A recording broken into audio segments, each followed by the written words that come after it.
మరో ఉత్తరం చూద్దామండి. హైదరాబాద్ నుంచి రాజు రాస్తున్నారు. ఒక వ్యక్తికి 2 భార్యలు ఎవరితో చేయాలి తెలియజేయగలరు అంటూ రాస్తున్నారు.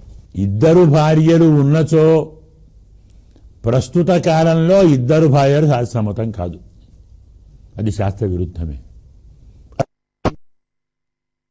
ఎవరిని వివాహం చేసుకున్నారో జ్యేష్ఠ పెద్ద భార్యతోటే చేయాలి. లేదు 2 భార్యలు ఉన్నట్టు శాస్త్రము ఒప్పుకుంది, పెద్దలు ఒప్పుకున్నారు, వారు ఒప్పుకున్నారు, 2తోటి చేయండి. కానీ 2తో చేసేటువంటి కార్యక్రమం మనకు కలియుగంలో లేదు.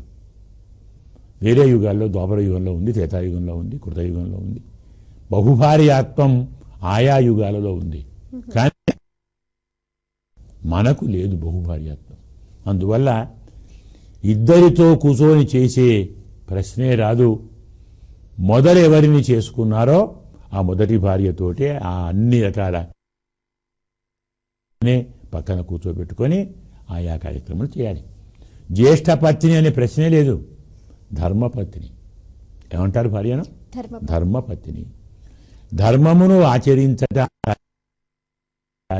మరో మాట సహధర్మచారిణి, ధర్మపత్ని అంటాం. కాబట్టి జ్యేష్ఠ కనిష్ట అనేటువంటి ప్రశ్న అక్కడ ఉదయించదు. వారితోటి అన్ని కార్యక్రమాలు చేయాలి. ఒకరే దూరంగా ఉండి ఒకరు దగ్గరుంటే ఎవరు ఉంటారో వారితో చేసుకుంటాం.